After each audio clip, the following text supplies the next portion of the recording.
Welcome to my channel. இன்னைக்கு நம்ம இந்த வீடியோவில் எதை பற்றி பார்க்க போகிறோம்னா, தக் லைஃப் திரைப்படம் எப்படி இருக்குது அப்படிங்கிறத நம்ம ரிவ்யூ பண்ண போகிறோம். வாங்க வீடியோக்குள்ள போகலாம். டைரக்டர் மணிரத்னம் அவரோட இயக்கத்தில் நடிகர் கமல்ஹாசன், சிம்பு, நாசர், ஐஸ்வர்யா மற்றும் த்ரிஷா இவங்க எல்லாருமே சேர்த்து நடித்த ஒரு திரைப்படம் தான் இந்த தக் லைஃப். இந்த திரைப்படத்தினுடைய ஸ்டோரியை ஒரு ஒன்லைனில் சொல்லணும்னா, ஒரு ஹீரோ இருக்காரு. அந்த ஹீரோ ஒரு பையனை வளர்க்குறாரு. ஒரு கட்டத்துக்கு மேலே அந்த ஹீரோ வந்து அந்த பையனை விட்டு பிரிஞ்சிடறாரு. திரும்பவும் கடைசியில் இவங்க 2 பேரும் ஒன்று சேர்ந்தாங்களா இல்லையா, 2 பேரும் சந்திச்சாங்களா இல்லையா அப்படிங்கிறது அந்த திரைப்படத்தினுடைய கதை வயசுல பார்த்தீங்கன்னா இந்த படத்துக்கு இந்த கதை வந்து ஒத்து வந்துச்சு, அந்த திரைப்படத்துக்கு இந்த கதை வந்து கை கொடுத்துச்சு அப்படின்னு கேட்டால் கண்டிப்பாக இல்லை. இந்த திரைப்படத்துக்கு இந்த கதையே மிகப்பெரிய ஒரு மைனஸாக இருக்குது. அடுத்து இந்த திரைப்படத்தினுடைய மைனஸ் அப்படின்னா, இந்த திரைப்படத்துக்கு த்ரிஷா அவருடைய கேரக்டர் தான் மிகப்பெரிய ஒரு மைனஸாக இருக்குது. அந்த த்ரிஷா கேரக்டரை எடுத்துட்டு கம்முன்னு வந்து இவங்க எல்லாருமே ஒரு கேங்ஸ்டர்ஸ், இந்த இடத்த யார் பிடிக்கிறா, எப்படி இவங்க சந்திக்கிறாங்க அப்படிங்கிற மாதிரி கொண்டு போயிருந்தால் இந்த திரைப்படம் ஒரு கேங்ஸ்டர் திரைப்படமும் வந்திருக்கும். பட் த்ரிஷா அவருடைய கேரக்டர் பார்த்தீங்கன்னா இந்த கேங்ஸ்டர் திரைப்படத்தையே சொதப்பிருச்சு. அவங்களுடைய பாட்டை வெளியே நீக்கிட்டாவே இந்த திரைப்படம் ஓரளவுக்கு நல்லா இருக்கும் அப்படிங்கிறது என்னுடைய கருத்து. மொத்தத்தில் ஒரு சின்ன கதையை எப்படி எங்கெங்கெல்லாம் குழப்பி எப்படிலாம் கொண்டு வந்து சேர்க்க முடியுமோ அந்த மாதிரி கொண்டு வந்து சேர்த்துருக்காங்க. அதே மாதிரி ஏஆர் ரஹ்மான் அவருடைய மியூசிக் பார்த்தீங்கன்னா இந்த திரைப்படத்துக்கு முழுக்க கை கொடுத்துருக்கு அப்படின்னு கேட்டால் கண்டிப்பாக கிடையாது. நான் பார்த்த வரைக்கும் என்னால் இந்த பிஜிஎம் முழுமையாக உணர முடியல. எனக்குள்ள ஒரு வைப்பை ஏற்படுத்தலை. கிட்டத்தட்ட பார்த்தீங்கன்னா ஒரு 50% வைப் தான் ஏற்படுத்துச்சு. ஸோ அந்த ஒரு வகையில் பார்க்கும்போது இந்த திரைப்படத்துக்கு பிஜிஎம் வந்து அந்த அளவுக்கு கை கொடுக்கல. இந்த திரைப்படத்தில் ஒரு ப்ளஸ் பாயிண்ட் அப்படின்னு சொல்ல போனால் ஒரே ஒரு விஷயம் தான் ப்ளஸ் பாயிண்ட்டு. என்னன்னு கேட்டிங்கன்னா, ஐஸ்வர்யா அவர்களுடைய அந்த ஒரு நடிப்பு தான்.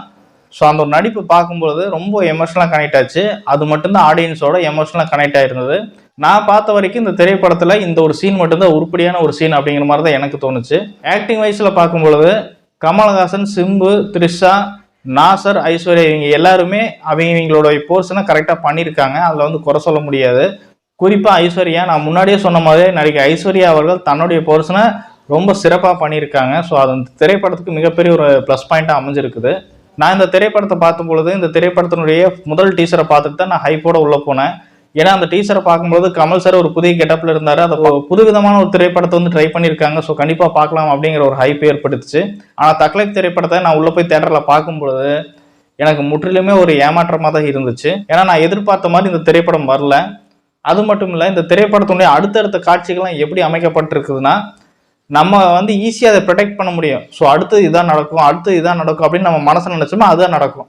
நம்ம எந்த அளவுக்கு ஈஸியாக ப்ரொடெக்ட் பண்ண முடியுமோ அந்த மாதிரி அந்த திரைப்படத்தை எடுத்து வச்சிருக்காங்க. ஒரு சஸ்பென்ஸே எதுவுமே இல்லை, ஒரு ட்விஸ்ட் எதுவுமே இல்லை. என்னை பொறுத்த வரைக்கும் இந்த திரைப்படம் ஒரு ஒர்த்தபிள் மூவி அப்படின்னு கேட்டிங்கன்னா கண்டிப்பாக கிடையாது. ஒரு பிலோ ஆவரேஜ் மூவி தான் இது. ஏன்னா நம்ம ப்ரிடிக்ட் பண்ணுற மாதிரி இருக்குது. ஆக்டிங் வைஸில் மட்டும்தான் ப்ளஸ் பாயிண்ட்டு. மற்ற வரைக்கும் பார்த்தீங்கன்னா ஒரு எமோஷனலாக பெரிய லெவலில் கனெக்ட் ஆகலை. சாங்குன்னு எடுத்துக்கிட்டோம்னா இந்த திரைப்படத்தில் நாம் எதிர்பார்த்த சாங்கு இதில் இல்லை. கடைசியில் சின்னதாக ஒரு ஓரமாக வச்சுருக்காங்க. ஏன் அப்படி கொண்டு போய் வச்சாங்கன்னு இது வரைக்கும் எனக்கு புரியல. இந்த திரைப்படத்துக்கு அந்த பாட்டு ஒன்று தான் ப்ளஸ் பாயிண்டாக இருக்குமோ நான் நினச்சிட்டு இருந்தேன். கடைசி வரைக்கும் அந்த பாட்டை காட்டாமல் கடைசியில் கொண்டு போய் காமிச்சிருக்காங்க. அது பெரிய லெவலில் இல்லாமல் ஒரு சின்ன ஸ்க்ரீனில் ஓட்டு காமிச்சிருக்காங்க. என்ன கேட்டால் மொத்தத்தில் இந்த திரைப்படம் ஒரு பிலோ ஆவரேஜ் மூவி தான் சொல்லுவேன். சரி மக்களே, இந்த வீடியோக்கு நீங்கள் இன்னும் லைக் பண்ணால் இந்த வீடியோ பார்த்துட்டு கண்டிப்பாக லைக் பண்ணிட்டு நம்மளோட சேனல் சப்ஸ்கிரைப் பண்ணுங்கள். நான் மீண்டும் அடுத்த ஒரு டாபிக் கூட உங்களை சந்திக்கிறேன். நன்றி, வணக்கம்.